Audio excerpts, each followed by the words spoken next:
bulan lalu, awal Juli.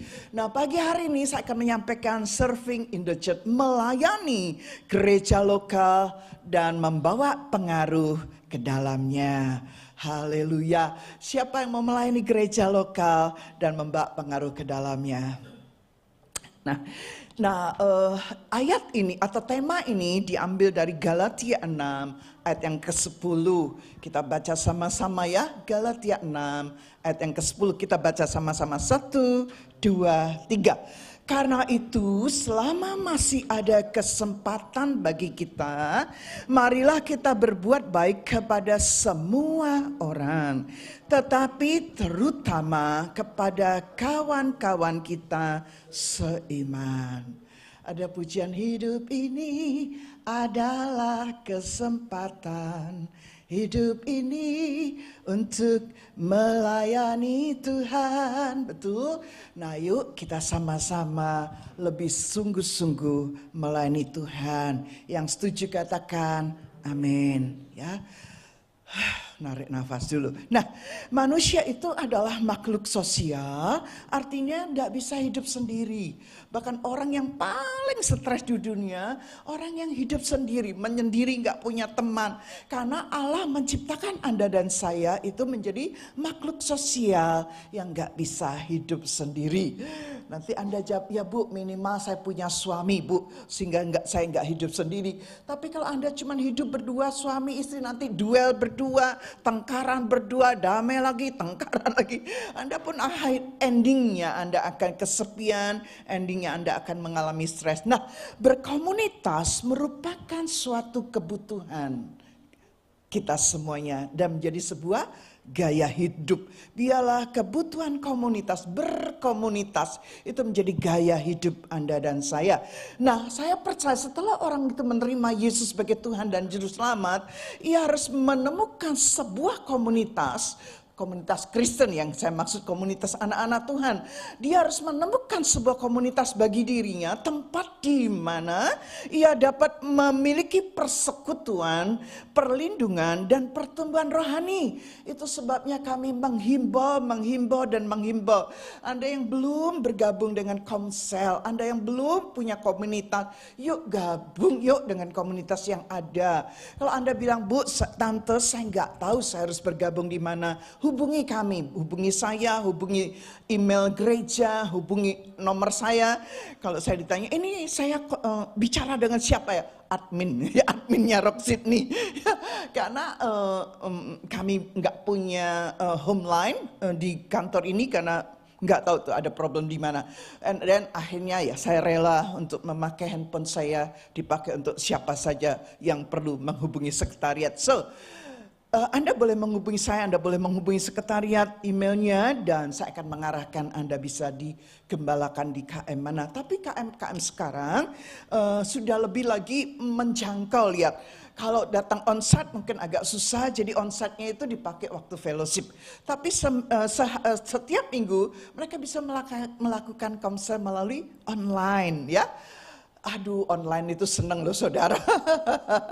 Senengnya apa? Tapi saya himbau KM-KM yang online tetap ada fellowship-nya. Kayak hari ini saya baca itu ada KM yang mengadakan setelah ibadah selesai, mereka makan bersama, makan siang bersama. Nah, itu yang indah. Ya, Nah, seluruh surat perjanjian baru menunjukkan bahwa semua pelayanan itu berhubungan dengan gereja.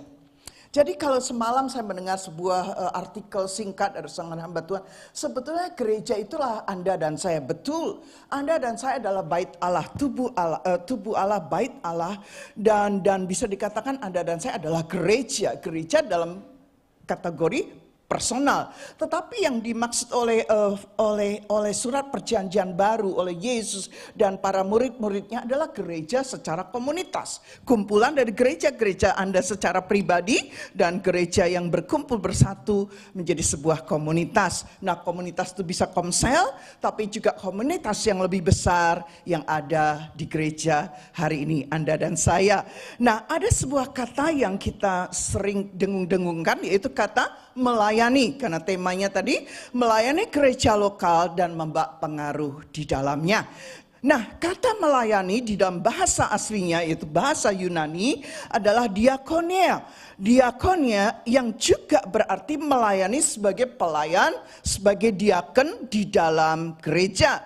Nah, Tuhan ingin memakai Anda dan saya untuk memperlengkapi dan membangun tubuh Kristus atau gereja. Saya ulangi, jadi bukan gereja-gereja Anda secara pribadi, tapi waktu kami berkumpul, kami menjadi sebuah melengkapi, saling melengkapi menjadi sebuah tubuh Kristus yang dimana di dalamnya Anda dan saya terlibat melayani. Nah, gereja adalah wadah yang ditunjuk Tuhan untuk membentuk dan mengembangkan semua karunia yang dianugerahkan kepada Anda dan saya. Tuhan ingin memakai Anda dan saya untuk memperlengkapi dan membangun tubuh Kristus, yaitu gereja. Sudah ya, jadi poin pertama, serving in the church, melayani gereja lokal dan membawa pengaruh ke dalamnya. Tentu pengaruhnya pengaruh yang baik ya. Jadi kalau ada pengaruh yang tidak baik, kita bisa pilah sesuai dengan firman Tuhan. Nah, lanjut, mengapa kita ini harus melayani di dalam gereja? Gitu ya. Mengapa sih Bu, Tante, kenapa aku harus melayani di gereja? Padahal gereja tuh banyak benturannya loh Bu. Iya, nanti kita sampai poin itu ya. Mengapa harus di dalam gereja? Bulan lalu saya menyampaikan adalah family is a ministry. Keluargaku, mesbahku adalah pelayananku. Saya percaya banyak orang gini loh. Di dalam keluarganya itu mereka amburadul kasarnya. Hubungan suami istri nggak bagus, hubungan orang tua anak nggak bagus. Kemudian akhirnya dia mencari sebuah penerimaan, sebuah pengakuan di dalam komunitas gereja. Sehingga ini loh yang membuat jadinya timpang tindih. Jadinya tambah di rumah problem, di gereja bikin problem. Karena dasarnya di rumah tangga, di keluarga sendiri dulu ini sudah nggak benar. Sehingga bulan lalu saya khususnya mengikuti tema-tema yang diberikan oleh Rock International Ministry. Sehingga bulan lalu kita membawa bagaimana family is a ministry. Keluarga adalah sebuah pelayanan. Bahkan saya tambahkan, keluargaku, mesbahku adalah pelayananku. Nah, dimulai dari keluarga saudara. Kalau keluarga Anda belum beres, saya bukan berarti Anda tidak boleh melayani, bukan. Tapi yuk keluarga-keluarga yang beres, yuk yang belum beres, yang banyak masalah, banyak sampah di dalam keluarga kita, yuk kita bereskan. Karena ini kita menjelang kedatangan Tuhan loh. Kalau Anda nggak bereskan masalah di dalam keluarga Anda dan pecah amburadul, saya mau bilang ini waktunya sudah singkat. Anda mau ngapain lagi sih? Saya cuma bilang lebih baik Anda stay di tempat Anda, diproses, diapain, ya sudah stay saja. Kan begitu, kalau mati toh yang mati daging Anda, bukan fisik Anda. Nah setelah itu kita sungguh-sungguh mempersiapkan hidup untuk menyambut kedatangan Tuhan Yesus yang kedua. Yang setuju sama-sama katakan amin. Enggak lagi hidup untuk memuaskan keinginan manusia kita. Walaupun itu yang kami jumpai kan begitu. Nah, kalau pelayanan tidak dimulai dari keluarga dan akhirnya langsung loncat ke gereja, banyak yang terjadi, mereka minta penerimaan pengakuan di dalam gereja. Sehingga kalau itu tidak ketemu, akhirnya menjadi masalah lagi. Aduh, saya bersyukur gereja ini terus doakan sungguh-sungguh. Kalau saya bilang bersyukur bukan berarti gereja ini tidak punya masalah. Bukan berarti keluarga-keluarga yang di dalam gereja ini tidak punya masalah. Banyak masalahnya. Kadang-kadang saya cuma geleng-geleng kepala, kok bisa ya, kok bisa. Pertanyaan tuh saya lempar, kok bisa ya Tuhan, kan gitu. Kalau terjadi sesuatu yang aneh-aneh saya cuma geleng, kok bisa ya. Kadang-kadang kok bisa ya kan gitu. Bisa saja karena di mana Tuhan Yesus segera sedang memurnikan gerejanya, iblis pun bekerja keras menghancurkan keluarga demi keluarga. Ingat saudara, ingat apa yang saya sampaikan bulan lalu. Keluargaku, mesbahku adalah pelayananku. Kalau itu beres, maka Anda melayani di gereja. Bukan lagi cari penerimaan, bukan lagi cari pengakuan, tapi melayani sungguh-sungguh. Sehingga Joshua berkata, aku dan seisi keluargaku melayani Tuhan. Bersama keluargaku melayani Tuhan. Amin. Indah, indah saudara. Kalau kita bisa melayani bersama-sama dengan keluarga kita, amin. Nah yang pertama, mengapa harus di dalam gereja pelayanan? Saya ulangi, dari keluarga dulu. Ini harus beres. Kalau ini nggak beres dan Anda mau loncat karena ini yang saya ketemui. Waduh, makanya tuh istri-istri, enggak istri-istri, suami-suami juga mengeluh loh saudara. Ini zaman emansipasi banget. Jadi kalau saya bilang banyak istri-istri mengeluh sih suami-suami. Bu, bukan hanya istri, suami juga mengeluh bu. Oh ya benar juga ya, suami juga mengeluh.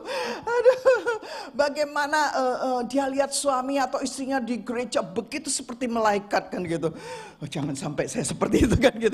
Di gereja seperti malaikat bu gitu loh ya. Malaikat apa Anda mau namakan kan gitu. Tapi di rumah bu seperti malaikat juga. Tapi malaikat yang satunya bu kan gitu. Jadi ada dua malaikat kira-kira kan gitu ya. Malaikat di gereja dan malaikat di rumah ya gitu ya. Enggak lah ya, yuk kita sama-sama. Tapi banyak saya menemukan mereka gagal di rumah tangga. Mereka gagal di keluarga. Dan akhirnya membuat juga sampah di dalam gereja. Tapi sudahlah, Anda mau jadi sampah, tetap sampah itu kami bersihkan oleh kuasa Roh Kudus, oleh firman kebenaran. Dan dari sampah, dari mes, Anda dipakai Tuhan, diubah Tuhan. Anda akan keluarkan yang namanya sebuah message, sebuah pesan Tuhan. Dari keluarga yang hancur, dari keluarga yang amburadul, dari keluarga yang diambang perceraian. Bagaimana waktu Anda meresponi firman, Anda dipulihkan, keluarga dipulihkan, dan Anda bisa berkata aku dan seisi rumah tanggaku, aku melayani Tuhan. Kayaknya bulan lalu saya cukup banyak bicara tentang keluarga ya, karena keluargaku, mesbahku adalah pelayananku. Waktu malam-malam saya lihat ternyata yang melihat, mendengar khotbah saya cukup banyak. Berarti ada banyak orang di mana mereka butuh banget family ini, keluarga ini mengalami pemulihan. Saya cuma bilang gini, untuk apa Anda dikagumin orang-orang? Saya ulangin ya, untuk apa Anda dikagumi, dipuji, wow, tetapi keluarga Anda tidak menikmatinya? Untuk apa? Bahkan Yesus tuh suatu hari bilang gini, hei hambaku yang baik dan setia, masuk dalam kebahagiaan Tuhanmu. Itu loh saudara, itu loh saudara. Ngapain kita tuh pakai topeng waktu di gereja? Aduh, untuk apa? Just the way we are. Ya, supaya kita sama-sama bisa melayani Tuhan. Bersama keluargaku melayani Tuhan. Anda akan lebih sadar kalau Anda tuh datang memang bukan di pesta pernikahan. Waktu pesta pernikahan kan semuanya indah. Gitu ya. Datanglah di waktu pemakaman jenazah gitu ya. Ibadah pelepasan jenazah. Nah itu Anda yang bermasalah, datanglah ke situ. Anda akan mengerti arti kehidupan. Ternyata endingnya cuma mati ya Tuhan kan gitu. Nah betapa baiknya kita waktu kita masih hidup. Kita diberi kesempatan kita melayani Tuhan sungguh-sungguh. Lagi sekali yang setuju katakan amin. Nah yang pertama, karena dengan melayani di dalam gereja, karakter kita dibentuk dan disempurnakan. Waduh bu, makanya saya nggak mau melayani bu, nanti saya dibentuk-bentuk, diulet-ulet, diunyak-unyak gitu. Karena dengan melayani di dalam gereja, karakter kita dibentuk dan disempurnakan. Di rumah dibentuk, di gereja dibentuk kan gitu, di komunitas dibentuk kan gitu. Ketika kita melayani bersama-sama di dalam gereja, selain kita membangun tubuh Kristus, kerohanian kita pun, kerohanian Anda dan saya pun semakin bertumbuh dewasa. Kita belajar untuk saling memperhatikan, saling membangun, saling memberi nasihat, saling mendoakan. Haleluya. Itu sebabnya kami juga rindu, kami himbau para asyir juga memperhatikan. Waktu Anda jadi asyir jangan ngobrol sendiri, salami jemaat, perhatikan jemaat. Bahkan Anda bisa menjadi wakil kami untuk mengingat-ingat siapa yang gak datang hari ini kan gitu. Karena kalau saya khotbah, mata saya bisa seperti Raja Wali. Oh si ini datang, si Ono datang. Dan saya akan ingat, oh si ini lama loh gak datang. Nah, tapi kalau asyir bisa membantu kami mengingatkan siapa yang datang, udah lama loh bu dia nggak datang. Saya terus cek kira-kira benar nggak dia udah lama. Oh ya benar. Dan sebelum saya mencari, saya encourage Anda yang mencari lebih dulu. Kalau saya yang mencari kadang-kadang mereka menghindar. Oh tante yang hubungi. lebih baik enggak tak jawab gitu ya. Jangan dong, kasihan tante. Sudah telepon, sudah WhatsApp enggak diresponi. Aduh, kadang-kadang lu sudah ada. Apa salahku kan gitu ya. Anyway, ya. Saling memperhatikan ya, saling membangun. Itu fungsi gereja, itu fungsi komunitas, itu fungsi membangun tubuh Kristus. Hal ini tidak dapat Anda peroleh dengan melakukan pelayanan sendiri di luar tubuh Kristus, ya dong. Anda dibentuk, diproses, diolah di dalam tubuh Kristus, menjadi satu dalam kesatuan dalam tubuh Kristus. Di luar tubuh Kristus maksudnya di dalam gereja komunitas ini. Nah, ada ayatnya, Ibrani 10 ayat 25. Tadi malam saya ambil ayat ini waktu saya broadcast message Anda. Ibrani 10 ayat yang ke-25 berkata, baca ya sama-sama 1, 2, 3. Janganlah kita menjauhkan diri dari pertemuan-pertemuan ibadah kita seperti dibiasakan oleh beberapa orang. Tetapi marilah kita saling menasihati dan semakin giat melakukannya menjelang hari Tuhan yang mendekat. Halo semua yang ada di ibadah online. Saya pernah dengar, ya ini benar secara manusia, tetapi tidak benar secara firman. Jadi banyak orang yang ibadah online tuh sudah nyaman. Dan mereka bilang gini loh Bu, kalau saya ibadah online bangun bisa siang Bu. Kan mulai jam 10 saya bisa bangun tuh 10 kurang 5. Kan gitu. Begitu bangun saya langsung bisa pasang. Dan saya mendengar ikut pujian penyembahan dan saya ikut dengerin khotbah Bu. Itu yang bangunnya siang. Berikutnya lagi, Bu, kalau saya ibadah online tuh enaknya Bu, saya pasang gitu live streaming dari Rock Sydney. Kemudian saya bisa kerja Bu, sambil dengerin, sambil kerja, sambil dengerin, sambil segala macam acara Anda bisa lakukan. Ya, saya senyum-senyum kan gitu ya. Apa saja Anda bisa lakukan, apa saja Anda bisa beralasan, padahal ibadah online disiapkan untuk mereka yang sakit. Apalagi waktu itu kita pandemi, ibadah online itu sangat dibutuhkan banget saat pandemi. Tapi saat ini kan semuanya sudah oke loh ya. Yuk yang malas, Anda bilang saya nggak malas. Nah, bagi yang malas, yang tadi bangunnya maunya bangun siang menikmati sepanjang hari Minggu, me time Bu, me time ya. Haleluya, saya bukan tidak ngerti, saya mengerti, tapi saya himbau berdasarkan kebenaran firman, yuk kita sama-sama ibadah onsite. Karena itu yang Ibrani 10 ayat 25 katakan, tetapi marilah kita saling menasihati dan semakin giat melakukannya menjelang hari Tuhan yang mendekat. Nah, lanjut ya, saya kasih Amsal 27 ayat 17. Besi menajamkan besi, orang menajamkan sesamanya. Saya mengerti arti pembentukan, saya mengerti arti proses. Itu sebabnya waktu kita diizinkan Tuhan, bukan hanya dalam keluarga kita bermasalah. Kadang-kadang akarnya itu mulai dari keluarga. Kadang-kadang dia itu udah kecewa, udah pahit, suami istri saling pahit, orang tua anak saling pahit, dan racun ini, virus ini dibawa ke dalam gereja. Waktu di gereja dia pikir dia bakal happy ya kan gitu, happy ya dia pikir dengan dia aktif dalam gereja, melayani gereja, dia mendapatkan damai sejahtera sukacita. Tetapi kenyataannya di dalam pelayanan juga mengalami benturan. Nah, benturan ini dikatakan oleh Amsal 27 bahwa besi menajamkan besi, orang menajamkan sesamanya. Wow, waktu kita benturan maka yang keluar itu kekecewaan pasti ya, kepahitan. Kemudian yang paling bahaya tuh asumsi. Nah ini yang paling bahaya. Aduh, banyak orang waktu benturan itu berasumsinya negatif semua. Aduh, yuk kita berubah yuk. Belum tentu loh yang ada Anda asumsikan tuh benar. Seringkali asumsi yang lahir dari kekecewaan, yang lahir dari kepahitan, itu negatif mulu gitu. Ada orang-orang yang kami ketemu, aduh kenapa ya dia selalu ngomongnya negatif? Karena memang dalamnya pahit. Waktu hati Anda pahit, waktu hati Anda penuh kekecewaan, yang keluar tuh selalu negatif dan negatif. Coba cek diri Anda sendiri ya gitu ya. Introspeksi diri sendiri. sendiri seperti Daud berkata, jiwaku terbuka untukmu Tuhan, selidiki nyatakan segala perkara, singkapkan semua yang terselubung, supaya ku layak di hadapanmu Tuhan.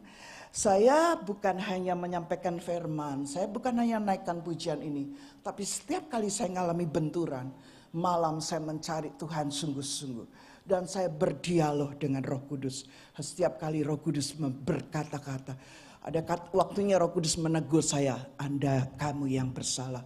Tapi dalam kesalahanmu aku tetap bekerja. Tuhan Yesus tetap bekerja mengubah karakter saya yang jelek itu.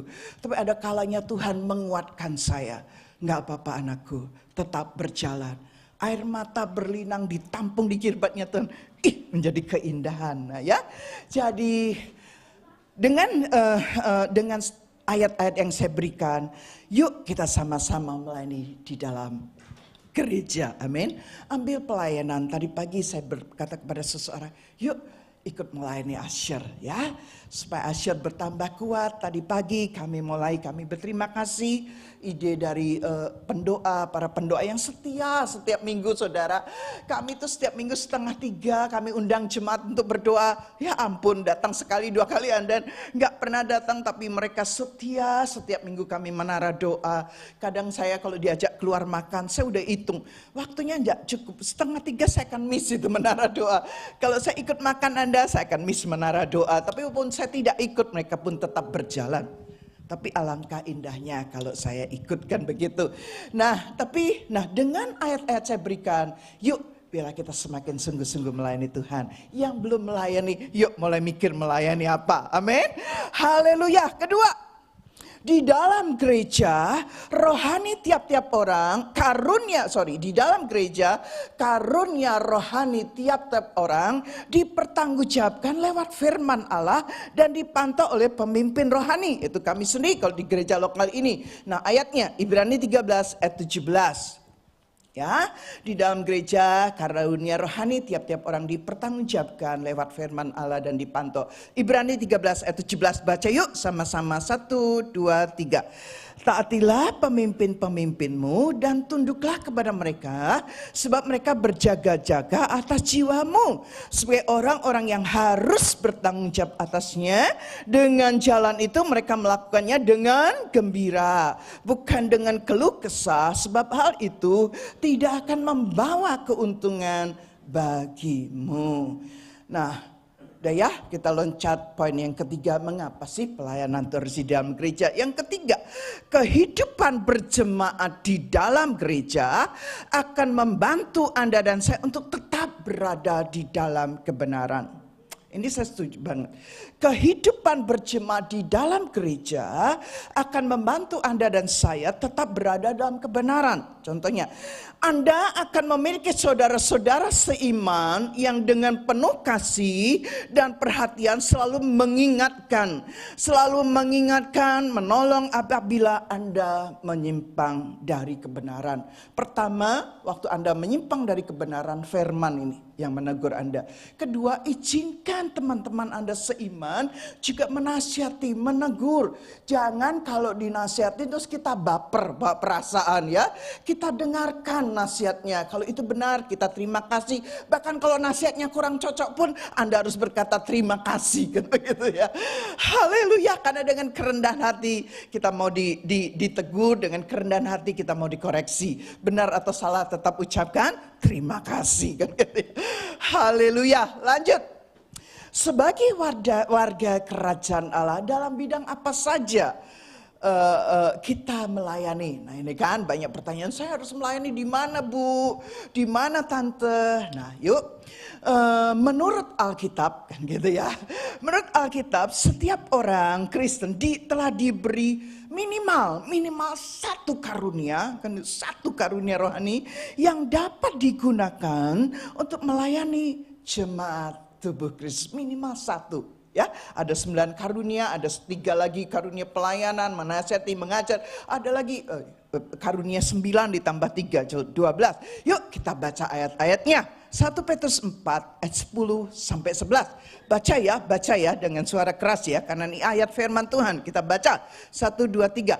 Janganlah seorang akan yang lain, layanilah seorang akan yang lain sesuai dengan karunia yang telah diperoleh tiap-tiap orang sebagai pengurus yang baik dari kasih karunia Allah. 11. Jika ada orang yang berbicara, baiklah ia berbicara sebagai orang yang menyampaikan firman Allah. Jika ada orang yang melayani, baiklah ia melakukannya dengan kekuatan yang dianugerahkan Allah, supaya Allah dimuliakan dalam segala sesuatu, karena Yesus Kristus ialah yang mempunyai kemuliaan dan kuasa sampai selama-lamanya. Pertama, kita itu Tuhan mau setiap Anda dan saya itu saling melayani. Layanilah seorang akan yang lain.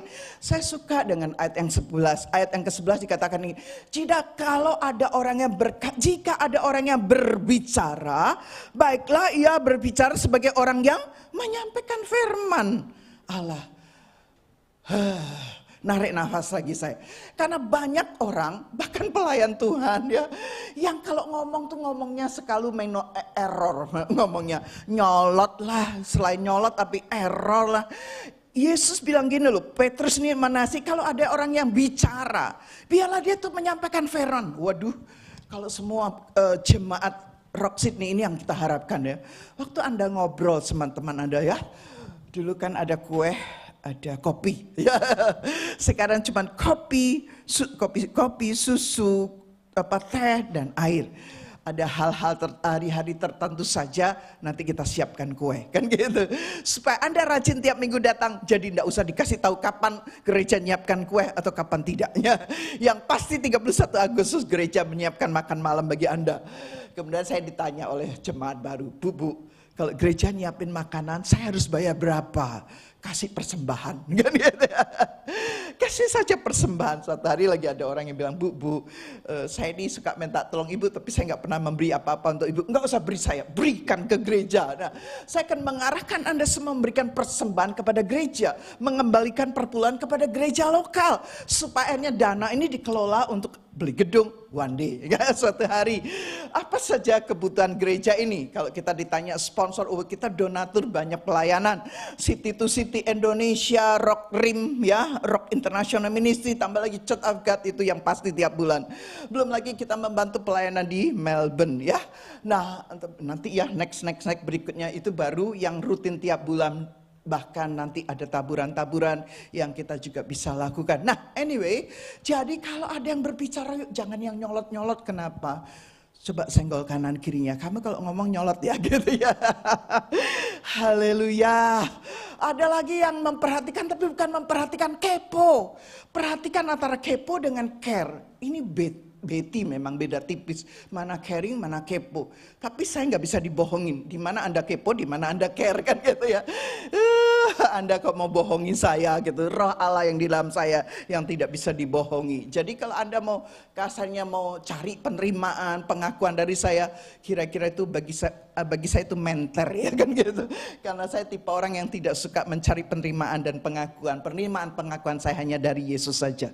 Nah, suatu hari Yesus bilang, "Hai hambaku yang baik dan setia, masuklah ke dalam kebahagiaan Tuhanmu." Lanjut yuk, lanjut.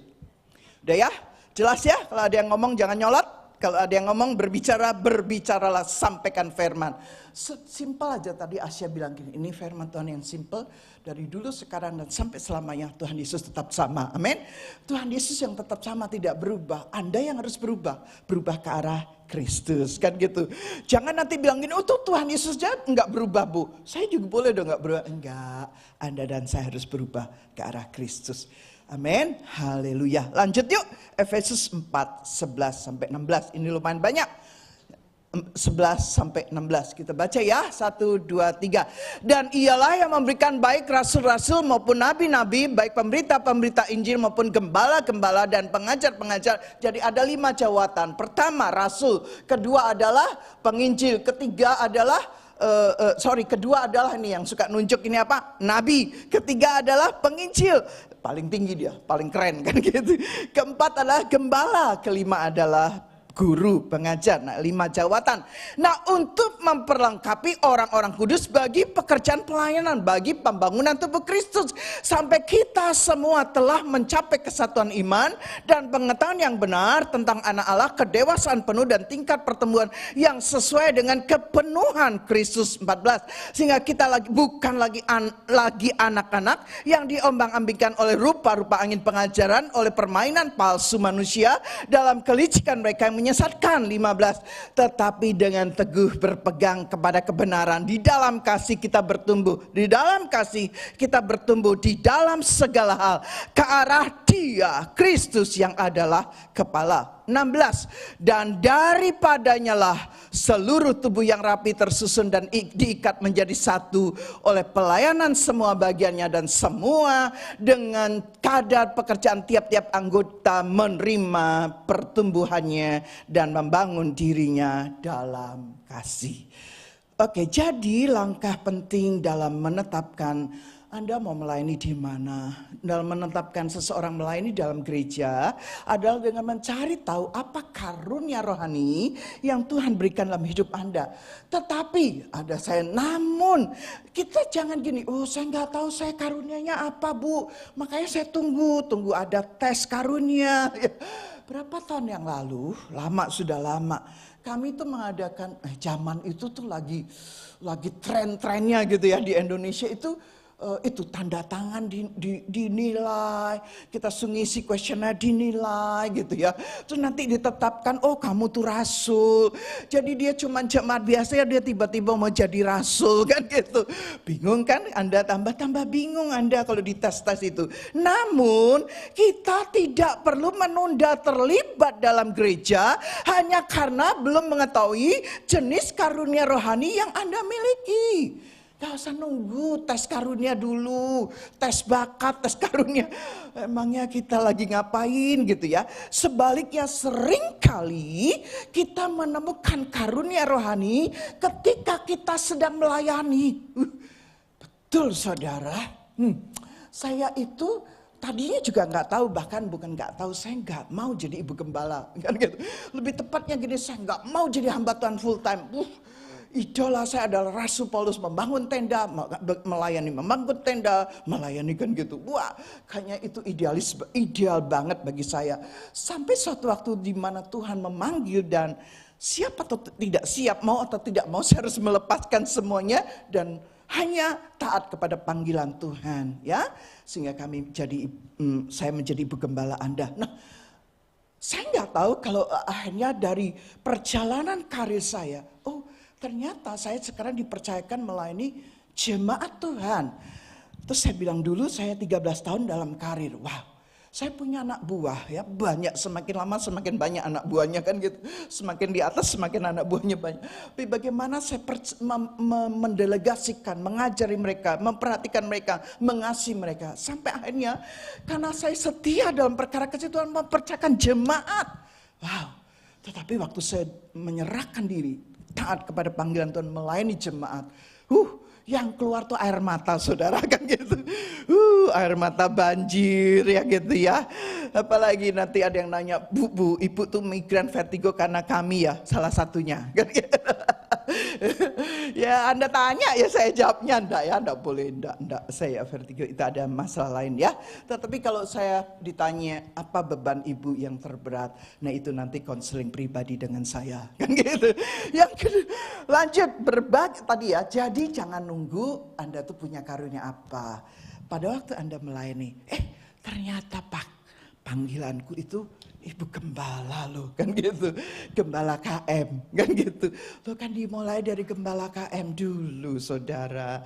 Haleluya. Nah, berbagai jenis karunia rohani telah ditulis dalam Roma 12 ayat 6 sampai 8 dan 1 Korintus 12 ayat 4-11. Ini bicara tentang karunia rohani. Yuk kita baca dulu Roma 12 6 sampai 8. Ya, itu betul. Tadi saya kelewatan ya. Udah dong, Efesus sudah ya. Sekarang kita baca di Roma. Baca yuk sama-sama yuk. 1, 2, 3. Demikianlah kita mempunyai karunia yang berlain-lainan. Menurut kasih karunia yang dianugerahkan kepada kita.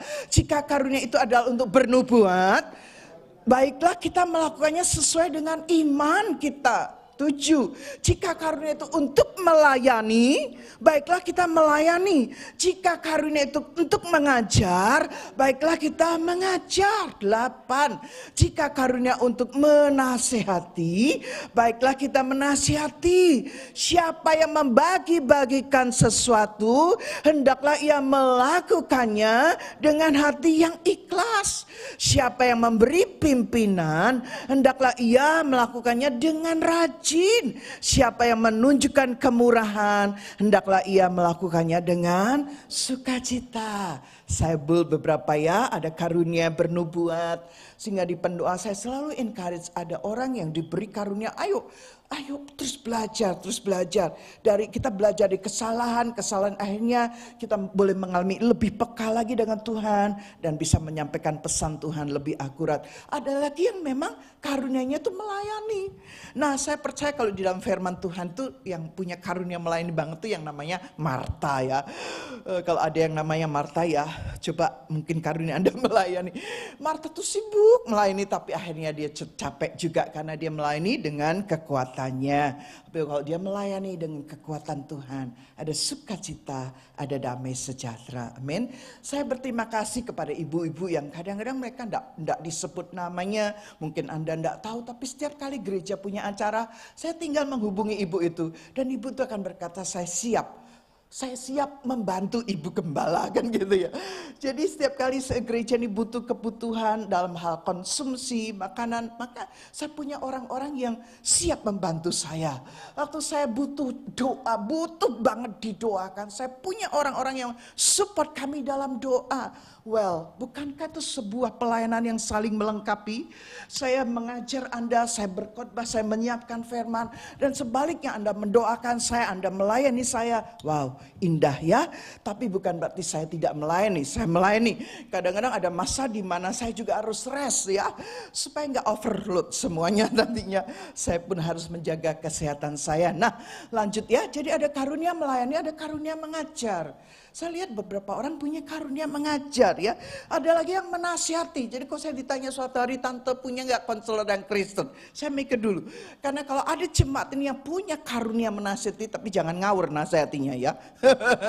Nasihatnya semua berdasarkan firman Tuhan. Kalau mengajar di luar firman Tuhan, seringkali kita menasihati orang based on pengalaman. Based on pengalaman itu bukan menasihati Anda bersaksi bagaimana keluarga Anda dulu hancur, tapi Tuhan pulihkan. Itu bersaksi, bukan pengalaman Anda jadikan sebuah nasihat. Nasihat untuk orang mengikuti, mencontoh pengalaman kita. Enggak, ajarkan firman Tuhan. Kalau itu kesaksian ya. Jadi bedakan mana Anda menasihati, mana Anda memberikan kesaksian. Nah, lanjut ya. Nah, sekarang kita lanjut lihat 1 Korintus 12 ayat 4 sampai 11. 1 Korintus 12 ini bicara tentang 9 karunia roh. Nah, cepat saja supaya menghemat waktu. Ada 9 karunia roh, di situ saya tulis ada ayat 4, ada ayat, tapi ada di mana itu bagiannya nomor 1, nomor 2, nomor 1 itu adalah karunia berkata-kata dengan hikmat. Ya, itu karunia. Dan kedua ada karunia berkata-kata dengan pengetahuan. Itu juga karunia. Ya, tapi saya percaya orang yang berkata-kata dengan pengetahuan ini biasanya dia sering baca buku, dia sekolah memang sekolah teologi, sekolah ya. Sehingga dia ngomong, oh ya nyambung gitu ya. Dia berkata-kata dalam pengetahuan, ada yang berkata dalam hikmat. Kalau hikmat itu takut akan Tuhan itu sumber hikmat ya. Jadi tidak harus sekolah Alkitab, tidak harus, tapi hikmat itu datang dari takut akan Tuhan. Lanjut, karunia apa? Karunia iman. Ya, karunia imannya kuat banget ya. Jadi ketika beriman apa tuh terjadi gitu loh ya. Di Indonesia ada seorang hamba Tuhan yang terkenal punya karunia iman. Tapi sayangnya kita kan tadi karunia kan diberikan Tuhan kepada kita masing-masing. Lanjut, karunia menyembuhkan. Oh, itu karunia saudara. Jadi kalau hamba Tuhan itu, jadi kalau Anda mau sembuh carilah, kejar tuh hamba Tuhan. Waduh, keliru saudara. Itu cuma pemberian Tuhan. Waktu Anda mencari Tuhan sungguh-sungguh, Anda pun bisa diberi karunia kesembuhan itu. Lanjut, kelima, apa? Karunia mengadakan mujizat. Wow, ini kalau penginjilan di desa-desa ini butuh banget nih. Mujizat, ya, karunia beriman, berdoa supaya hujan berhenti. No, itu sudah dah. Pokoknya sebelum saya tidak khotbah, hujan tidak berhenti Tuhan, kan gitu. Tuhan dipuni sama saya. Ayo Tuhan, saya khotbah, hujan berhenti atau hujan terus saya tidak khotbah, kan gitu ya. Dan ternyata hujan berhenti saudara. Bukannya saya nantang Tuhan, tapi saya kasihan sama masyarakat yang gendong anak dan kehujanan dan tidak bergeser dari lapangan. Di dana belas kasihan dan saya berdoa sungguh-sungguh. Walaupun Tuhan, kalau Tuhan tidak mengizinkan hujan ini berhenti, ya sudah saya tidak khotbah, kan gitu. Paling saya altar kau terima Yesus saja. Oke, karunia mengadakan mujizat. Yang keenam, karunia bernubuat. Nah, bernubuat itu juga karunia Tuhan, saudara. Nah, yang ketujuh, karunia membedakan bermacam-macam roh. Ini kalau bahasa sehari-harinya, karunia membedakan roh itu seperti orang yang punya indera keenamnya kuat banget gitu ya. Kadang-kadang orang nggak tahu menau, saya nggak tahu menau, dia bang gitu ya. Tiba-tiba aja bang gitu kan gitu. Nah, karunia membedakan bermacam-macam roh. Kedelapan, karunia berkata-kata dengan bahasa roh. Dan kesembilan, karunia menafsirkan bahasa roh itu. Tapi bagus sekali ayat yang 11, kita baca sama-sama ayat 11.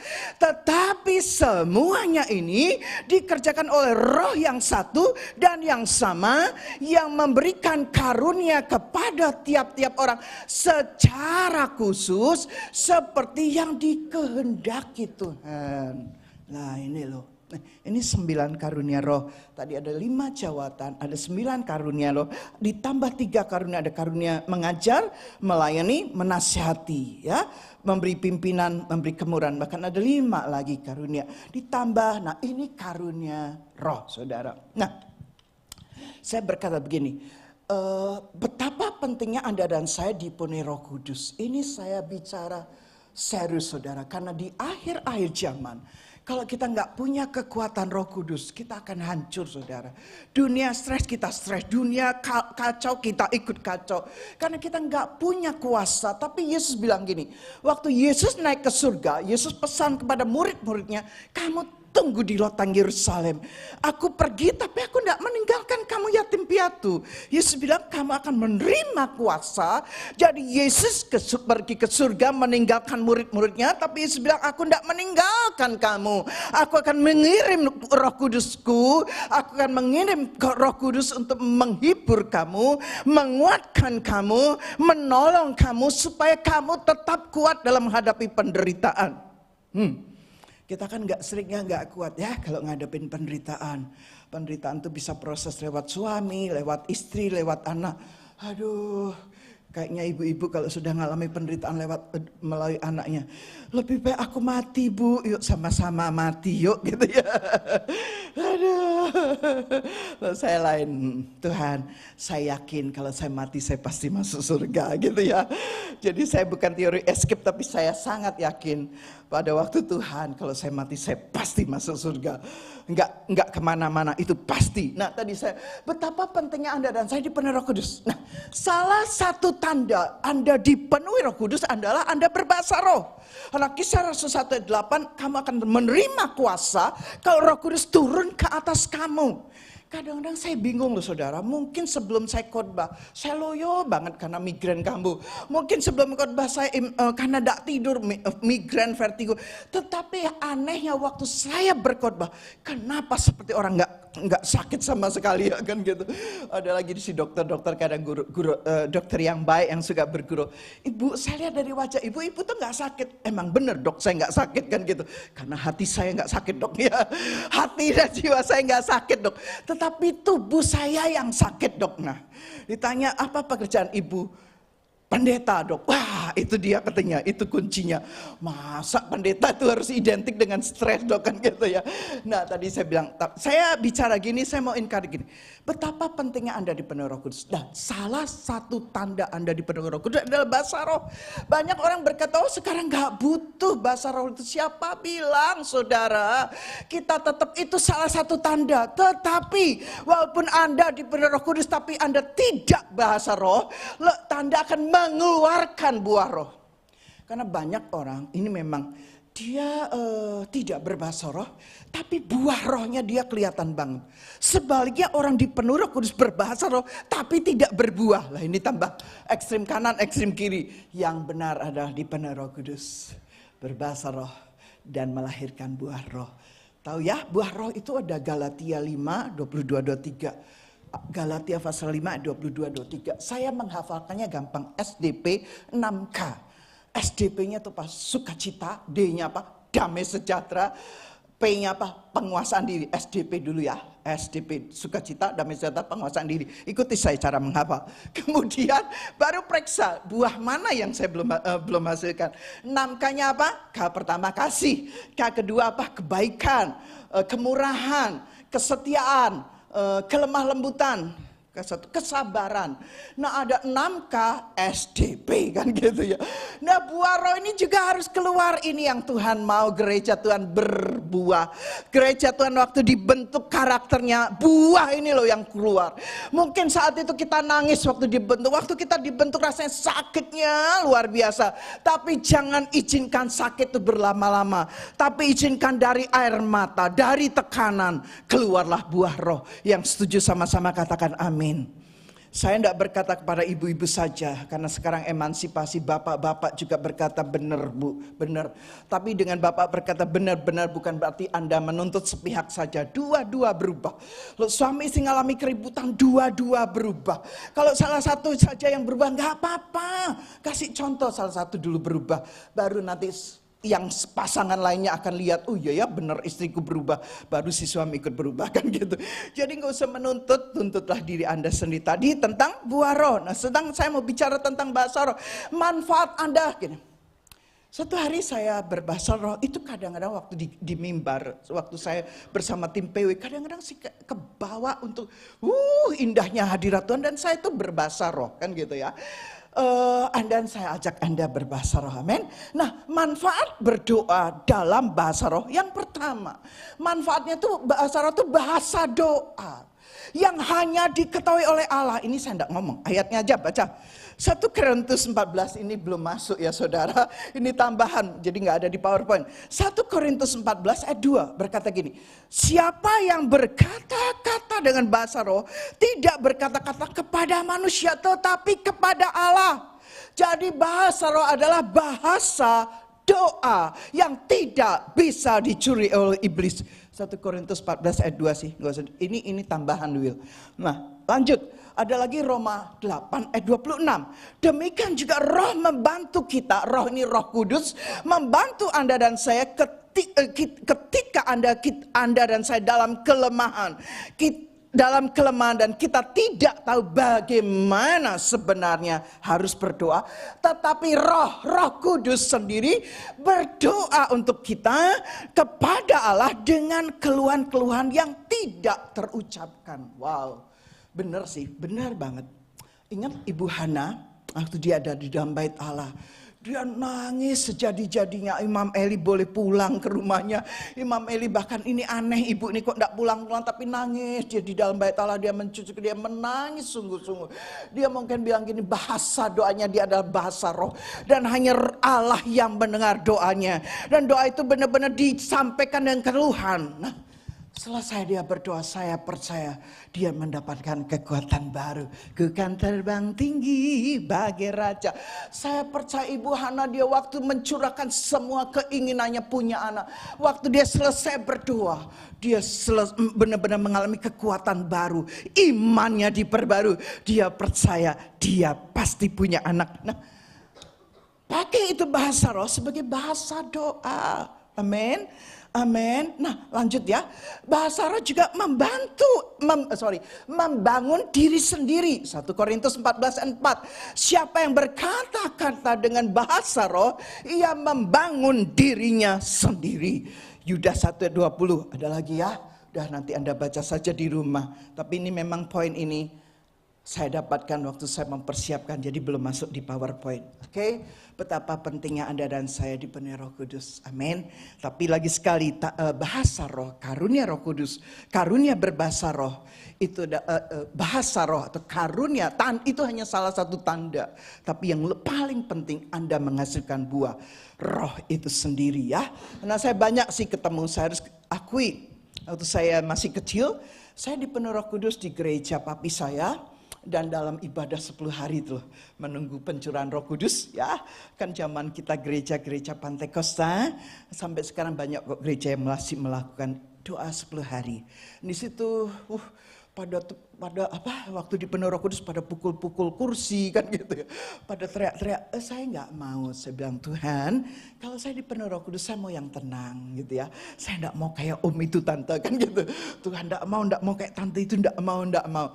Tapi Roh Kudus, Tuhan tuh Allah yang setia, Allah yang mendengar. Dia mau saya dipenuhi Roh Kudus dengan caranya Tuhan. Dan saya pun dipenuhi dengan, nggak usah perlu pukul-pukul kursi, nggak perlu teriak, saya dipenuhi Roh Kudus, dan itu sukacitanya luar biasa. Dan sejak saat itu saya terus pakai sebagai bahasa doa saya terus pakai untuk menjadi membangun diri saya sendiri. Ya, pada waktu saya stres, saya ngalami vertigo. Bagaimana kalau saya cerita yang terakhir aja. Hari Rabu malam saya pulang dari gym ya. Saya pulang gym itu, kalau saya nge-gym sekarang, Iluh belanja, saya nge-gym. Dia bilang, Lu, saya cuma 1 jam nge-gym. Cukup Bu, ya 1 jam. Akhirnya kita pulang sama-sama. Pertama kali selama 28 tahun, malam itu saya ditabrak, saudara. Itu gemeternya luar biasa. Ini semua tangan gemeter. Waduh, kenapa bisa tabrakan ya?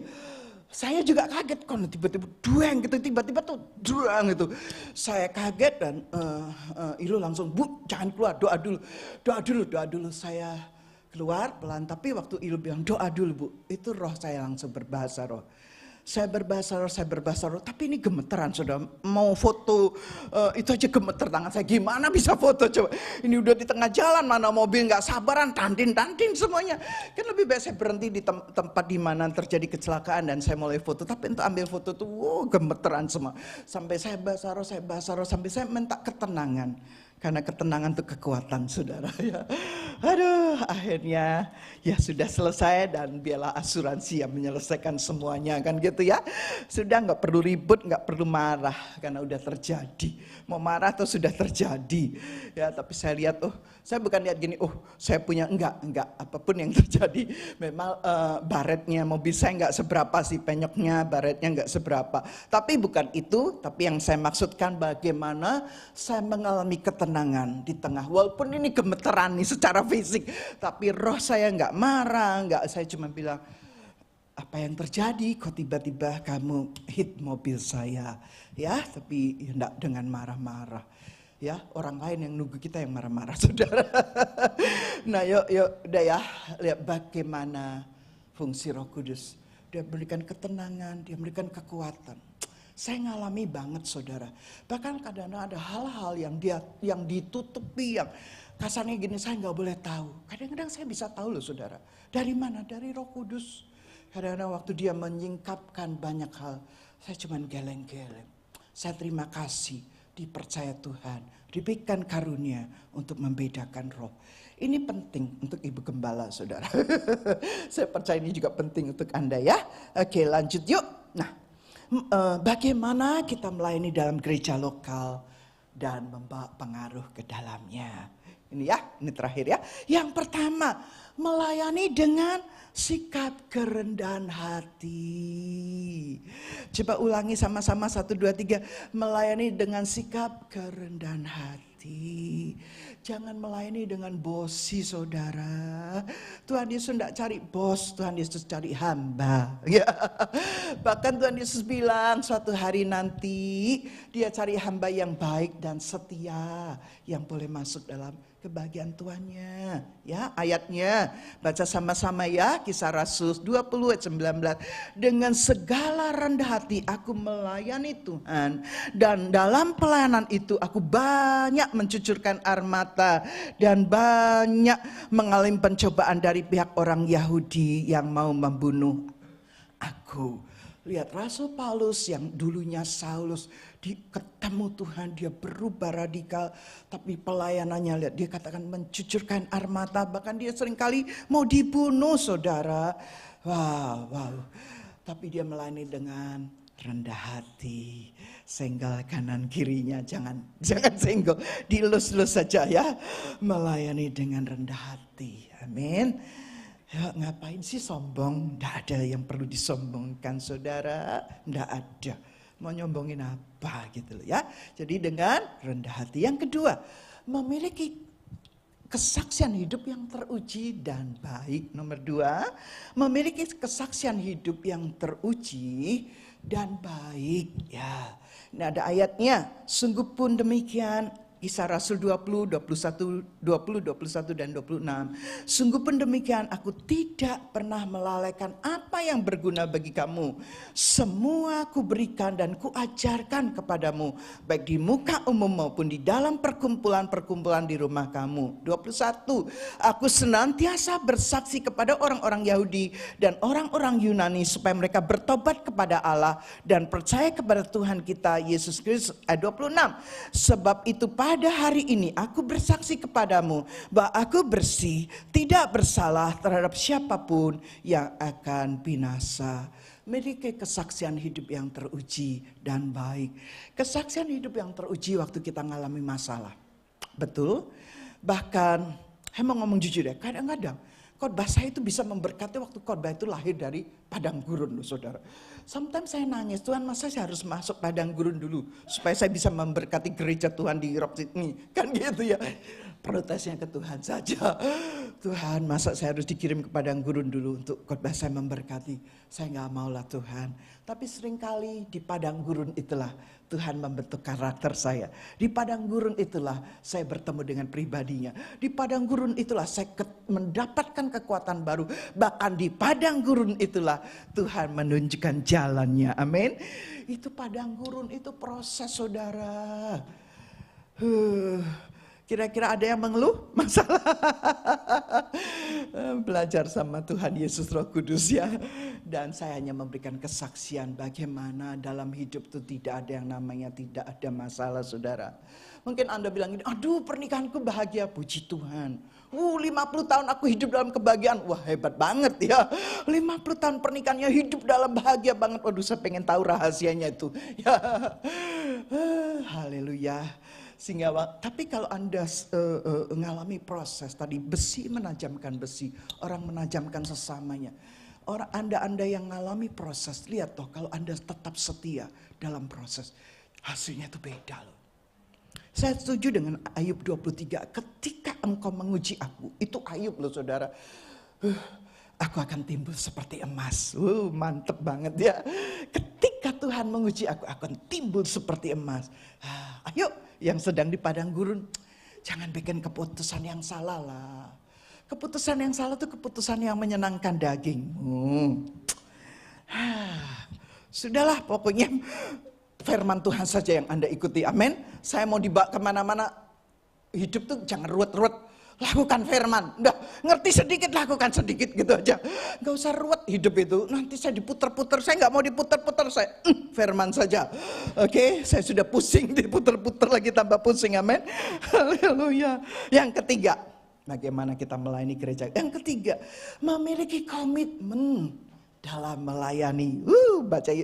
Baca ayatnya dulu yuk, Kisah Rasul 20 ayat 24. Yuk baca sama-sama. 1, 2, 3. Tetapi aku tidak menghiraukan nyawaku sedikit pun, asal saja aku dapat mencapai garis akhir dan menyelesaikan pelayanan yang ditugaskan oleh Tuhan Yesus kepadaku untuk memberi kesaksian tentang Injil kasih karunia. Wow. Kata Paulus, aku tidak menghiraukan nyawaku sedikit pun. Ayo pasangan suami istri, dibentar-bentur kan gitu. Aduh sudah remuk kan, kalau sudah remuk itu Tuhan paling gampang membetulkannya. Kalau Anda belum remuk Tuhan susah membetulkannya, karena Anda masih berusaha dengan kekuatan Anda sendiri. Tapi kalau waktu Anda benar-benar hancur, itu saat yang paling mudah Tuhan membentuk Anda. Seriously, saya cuma menyampaikan kebenaran. Haleluya. Waktu Anda bilang, di titik paling rendahku Tuhan akan mengangkat aku, membentuk aku menjadi manusia ilahi. Mantap. Yang terakhir, saya tadi mau tambahan, ada tambahan. Begini, Paulus berkata, aku tidak menghiraukannya aku sedikit pun asal saja aku dapat mencapai garis akhir dan menyelesaikan pelayanan yang ditugaskan oleh Tuhan Yesus kepada aku. Ini loh, miliki komitmen ini. Komitmen dalam melayani baik di gereja, suami istri, orang tua anak di gereja, ini loh. Sampai mencapai garis akhir. Wow. Menyelesaikan pelayanan. Wow. Banyak orang tidak memiliki komitmen dalam pelayanan. Begitu terbentur, pindah gereja. Memang gereja sekarang tambah banyak loh di Sydney. Kalau kita retreat itu, wah si A, si B, kalau dikumpul-kumpul tak ada 60-70 gereja loh. Dulu awal-awal kami datang sedikit, sekarang kok banyak banget ya saudara. Well, jadi Anda bilang gini, begitu kebentur, pindah gereja. Nggak usah mikir ABCD, pindah saja. Lah kapan Anda mau dibentuknya kalau Anda terus-terusan pindah? Miliki komitmen dalam melayani. Ada satu quote yang bagus sekali, jadi orang yang baik itu bagus. Nah, tadi kan ada kebaikan ya buah roh. Tapi miliki satu lagi kesetiaan. Ya, tadi saya bolak-balik ngomong ya, orang yang baik dan setia itu ada di Matius 25, 21 dan 23. Waktu seorang tuan mau pergi dan dia memanggil 3 hambanya, satu dikasih 5, satu dikasih 2, satu dikasih 1. Yang satu dikubur, yang 5 dia golangin jadi 10, yang dikasih 2 dia golangin jadi 4, yang dikasih 1 dikubur. Nah, jangan sampai Anda seperti hamba yang dikasih satu, karunia 1, talenta 1, terus Anda kubur. Tapi sampai tuannya datang, akhirnya dipanggil hamba-hamba itu. Maka hamba yang menggolangkan 5 jadi 10. Tuannya bilang, hai hambaku yang baik dan setia. Perhatikan, baik dan setia. Itu memiliki komitmen dalam melayani di keluarga, dalam melayani di keluarga komunitas. Komitmen melayani. Kira-kira Anda artikan lebih jauh ya, baik dan setia. Haleluya. Saya tutup. Melayani adalah panggilan tertinggi dari sebuah kekristenan. Sebab melayani adalah tugas yang Yesus pernah lakukan di dunia ini. Bahkan Yesus waktu dia melayani, dia mencuci kaki murid-muridnya. Dia menunjukkan kerendah hati, dia menunjukkan bahwa benar-benar dia melayani sepenuhnya dengan komitmen sampai tugasnya selesai dan dia harus kembali ke surga. Ada satu quote yang bagus yang ditulis oleh namanya hamba Tuhan Noah Herin, berkata begini. Nah, ini mungkin bagi orang-orang, mungkin tim PW boleh naik karena saya sudah selesai. Quote ini berkata begini, yang terakhir quote terakhir, dia berkata gini. Anda mungkin ngalami ini di gereja atau di rumah ya. You were hurt in a church, but you could be healed in a church. Karena temanya di try church again. Yuk coba lagi. Baik itu chat bicara pribadi Anda dalam keluarga, chat itu dalam komunitas komsel Anda, dan chat itu dalam kita bersama ya. You were hurt in a church, but you will heal in a church. You were lonely in a church, but you could find community in a church. Saya tidak mau Anda datang sendiri dan selamanya tetap sendiri. Saya berdoa Anda yang datang sendiri, Anda yang mengalami lonely, tapi saya percaya, but you could find community in a church. You found pain in a church. Ya, terluka Anda dalam pelayanan. But you could find freedom in Christ, in church. Kita mendapatkan kebebasan. Okay? You made mistake in a church, but you could meet Jesus in the church. Mantap, ya. You hate the church, but you might just fall in love with the church. Wah, mantap ya. Yang terakhir, don't give up on the church. The church hasn't given up on you. Gereja Tuhan, Yesus tidak pernah menyerah dengan Anda. Yuk kita layani lagi. Try it again. It might just change your life. Amin. Kita berdoa. Terima kasih Tuhan. Hamba sudah mengajar bagaimana kami melayani. Kali ini bukan di rumah. Tapi kali ini kami melayani di gereja lokal kami. Pertama kami dimulai dari kami melayani keluarga kami. Ada yang kau membawa kami melayani di komunitas. Bila setiap kami mau bergerak. Pertama doa hamba sebagai ibu gembala Tuhan. Supaya jemaat Tuhan, masing-masing jemaat Tuhan bisa bergabung dalam komunitas yang ada Tuhan. Supaya mereka digembalakan, lebih mudah lagi kami menggembalakannya. Dan Tuhan, akhirnya dari mereka setia, rajin di komunitas Mesianik Tuhan, di KM, di MC Tuhan, akhirnya mereka pun melayani di gereja lokal Rock Sydney, membangun tubuh Kristus bersama-sama dengan kami yang lainnya. Itu saja Tuhan. Biarlah Roh Kudus Engkau memberikan kekuatan, Bapa Engkau memberikan pertolongan Allah yang Maha Penuh Kasih. Engkau menyerahkan anakmu yang tunggal untuk menebus, mengampuni dan memulihkan kami. Dan pagi hari ini kami akan makan tubuh dan darahmu. Dan biarlah waktu kami makan dan minum, kami makan dengan sukacita, dengan tidak ada kepahitan. Kalau ada yang pahit, ada yang kecewa, ada yang luka, oleh bilur-Mu Tuhan, oleh kuasa tubuh dan darah-Mu, mereka pun mengalami pemulihan. Terima kasih Tuhan, persekutukan roti dengan tubuh-Mu, cawan anggur dengan darah-Mu, dan kami akan makan dan minum dan menjadi berkat. Terima kasih.